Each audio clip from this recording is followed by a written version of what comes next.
is gonna do battle with the Batfleck in his solo film, all of them.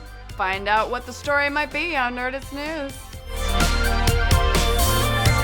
Say what you will about our old friend Batman v Superman Dawn of Justin, but at the very least, the movie shaped the superhero landscape for years to come by giving us our new Batman, and wholly early stages of development Batman. Details are already trickling in about the Caped Crusader's upcoming solo movie, which is just now taking shape under the pen of Ben Affleck himself and DC CCO Jeff Johns. Details like who the movie's villains might be. Yes, that is villains with an S, plural. So many villains, like all the villains. Just this weekend, Devin over at Birth Movies Death revealed that his sources have told him many, if not most, members of Batman's Rogues Gallery will be making appearances. Most. Batman's got a lot of villains, you guys. In fact, arguably, the best Rogues Gallery in comics history. Not only that, but Affleck and Johns are aiming to make this the ultimate Batman story.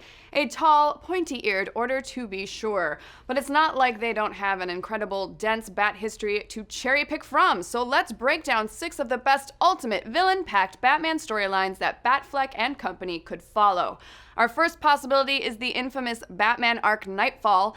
Nightfall stands a chance because it's not only one of the most iconic Batman stories, but the comics contain practically every villain in the Rogues Gallery. We're talking heavy hitters like Joker, Riddler, Poison Ivy, Scarecrow, even B-listers like Zsasz, Firefly, Mad Hatter, and the Ventriloquist. However, look at that! We've got a fan! The meat of the story is about a battle-weakened Batman having his back broken by Bane, so we're thinking the material may have already been too well-tread in Nolan's The Dark Knight Rises. We think it's safe to say we won't be seeing Nightfall again so soon. Next up is Grant Morrison's standalone graphic novel, Arkham Asylum, A Serious House on a Serious Earth. Arkham Asylum showed us just how insane each of the inmates of the now infamous mental hospital truly are and why it's Batman's fault they were there to begin with. This one does have a great concept with the cure to their psychosis, arguably worse than their criminal insanity, and it also features a strong faction of evil including Joker, Two-Face, and even Killer Croc. But when push comes to shove, it's not a very action-heavy book, which we have to assume would all but rule out the possibility of it making its way to the big screen. And while we are talking Arkham, could Affleck and company be looking to adapt the stories from the Arkham games? We've already seen that BVS practically lifted the entire fighting style from the game's combat system, as well as Batman's complete disregard of public property or the safety of thugs while driving the Batmobile. I like video games. I'm kind of all for it. Just saying, it was a great gaming series. The series also features almost every single Batman villain, but the sprawling story definitely lends itself more to a large comic arc or a TV miniseries, so it may be a little too large for a 2-hour film. I disagree with that.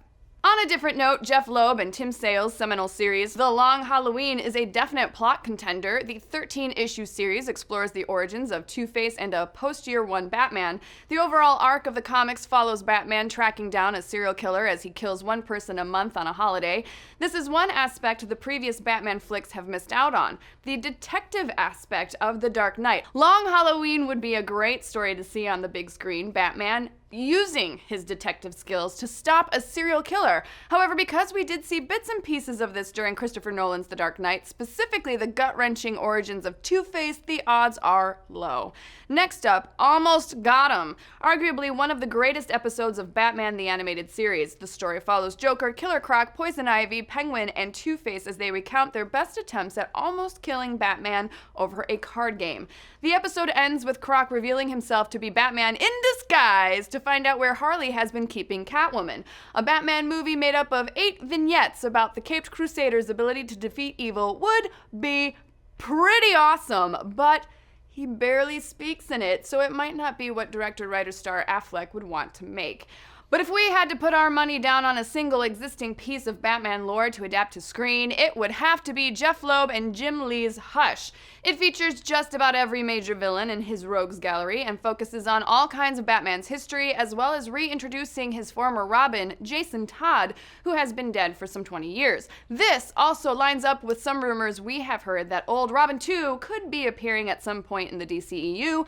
We saw the remains of his armor in BVS with Joker's signature all over it. this along with Superman and other heroes showing up, the prospect of a pretty straightforward adaptation of Hush could be the DC explosion fans wanted but didn't get in BVS. Odds are pretty good. But what do you guys think? Which existing Batman story do you want to see most on the big screen? Did we leave out a super obvious choice? Do you have more hope in Batfleck as a director than Zack Snyder? Let's discuss. Jessica! What is it? Life-size Batman bust. Why didn't you talk about my solo movie, Batman Bust Begins? I have an entire rogues gallery of armless villains. Oh, that sounds like the worst idea I have ever heard. What is wrong with you? My Martha is dead! Martha! Here's me caring. Malik has an all-new play breaking down the best Iron Man and Captain America appearances in video game history. You guys can find it over at Nerdist.com.